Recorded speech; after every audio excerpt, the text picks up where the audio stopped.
Internet की दुनिया में हम अपना काफ़ी वक्त सर्व करते हैं। अब चाहे उसके अंदर हम इंटरटेनमेंट हासिल कर रहे हो, या फिर कुछ नया सीख रहे हो, या फिर ऐसे ही टाइम पास कर रहे हो। कुल मिला के इंटरनेट हमारी ज़िंदगी का एक अहम हिस्सा बन चुका है। लेकिन ये इंटरनेट का जो दौर है वो है वेब 2, और हम आने वाले वक्त में इंटरनेट के वेब 3.0 के अंदर चले जाएंगे। अब ये वेब 3.0 क्या है जानेंगे इस वीडियो के अंदर। तो मेरा नाम है दानिश और आप देख रहे हैं फॉक्सर एक्स।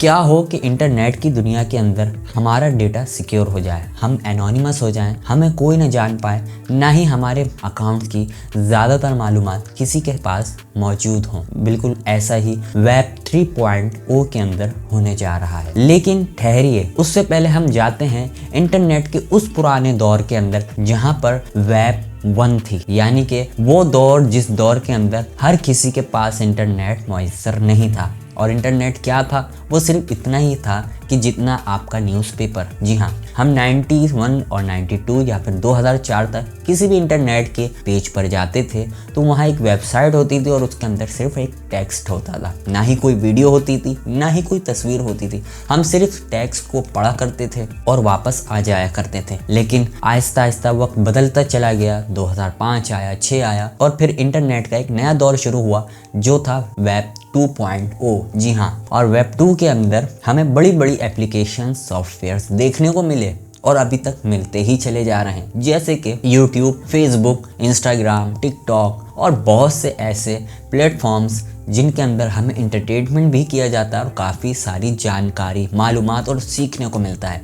और यही दौर है वेब 2 का। लेकिन इस वेब 2 के कुछ डिसएडवांटेजेस या फिर कुछ कमज़ोरियां हैं। वो कमज़ोरियां क्या हैं वो भी जान लेते हैं। सबसे बड़ा मसला यही है वेब 2 के अंदर कि हमारा डेटा बहुत जल्दी हैक हो जाता है। हमारी मालूमात काफ़ी प्लेटफॉर्म्स पर शेयर हो जाती हैं। कई लोग हमारा डेटा एक्सेस करने में कामयाब हो जाते हैं। मिसाल के तौर पर हम जब गूगल का अकाउंट बनाते हैं और वहाँ पर हम कुछ सर्च करते हैं तो वो सारी मालूमात सर्वर पर सेव हो जाती हैं। मतलब कि हमें क्या पसंद है, हम क्या सर्च करते हैं, हमें कौन सी गाड़ी पसंद है, हमें कौन सा खाना पसंद है, ये सब गूगल के या फिर यूट्यूब के या फिर व्हाट्सएप के सर्वर पर स्टोर हो रहा होता है। हम जहाँ पर भी इसको सर्च कर रहे होते हैं उनके सर्वर्स पर ये बातें स्टोर हो रही होती हैं कि इस शख्स को क्या क्या चीज़ें पसंद है। हमारी पसंद और नापसंद को देखते हुए वो फिर एडवर्टाइजिंग को चलाते हैं। मिसाल के तौर पर हम YouTube पर किसी कार के मॉडल को सर्च कर रहे थे। अब YouTube के एल्गोरिदम को ये पता चल चुका है कि हमें कार्स पसंद है, तो अब वो एडवर्टाइजिंग कार्स के मुताबिक देगा, नई नई कार्स दिखाएगा, ऐड दिखाएगा। खाना पसंद है तो खाने के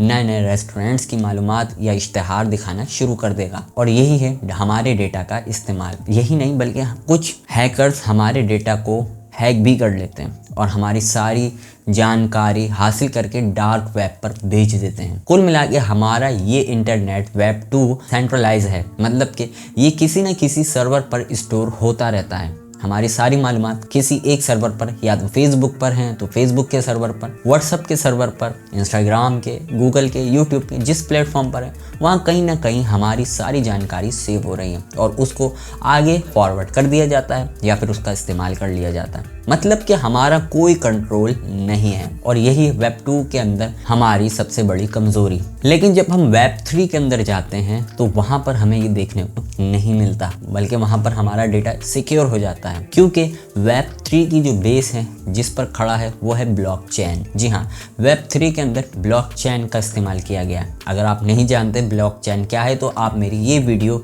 देख सकते हैं जिसके अंदर मैंने आपको तफसील से ब्लॉकचेन के बारे में बताया है। आई बटन पर क्लिक करके आप इसकी जानकारी हासिल कर सकते हैं। वेब 3 के अंदर हमारा डेटा बहुत ज़्यादा सिक्योर हो जाता है क्योंकि इसमें ब्लॉकचेन का इस्तेमाल किया गया है। और सबसे बड़ी बात, हमारा डेटा डिसेंट्रलाइज हो जाता है, किसी भी सर्वर पर स्टोर नहीं होता बल्कि ये डिवाइड हो जाता है, क्योंकि ब्लॉकचेन का सिस्टम ऐसे ही है। ये डेटा एक किसी सर्वर पर स्टोर नहीं होता बल्कि ये चेन के थ्रू डिवाइड हो जाता है और इसी तरह हमारा डेटा सिक्योर हो जाता है। फिर इसके बाद बारी आती है हैकर्स की।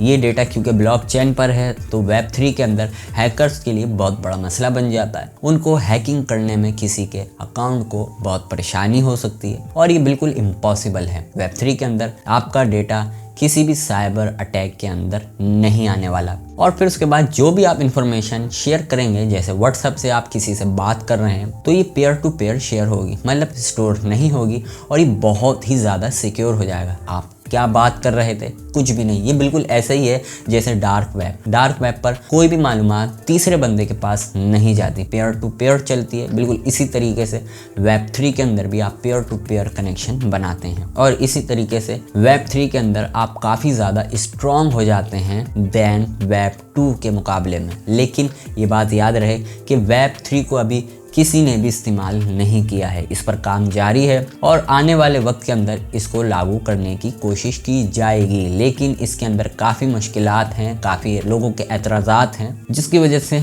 इसका अभी आना इम्पॉसिबल दिखता है। जहां इसके फ़ायदे हैं वहीं इसके अंदर काफ़ी मुश्किलात, टेक्निकली प्रॉब्लम्स क्रिएट हो रही हैं, जिनको सॉल्व करने में अभी टाइम लगना बाकी है। आपको ये वीडियो कैसी लगी कमेंट्स में ज़रूर बताइएगा। वीडियो अच्छी लगी है तो इसको लाइक कीजिएगा, चैनल को सब्सक्राइब कीजिएगा। मैं मिलूँगा फिर एक नई इंटरेस्टिंग वीडियो के साथ। अपना ख्याल रखिएगा एंड गुड बाय।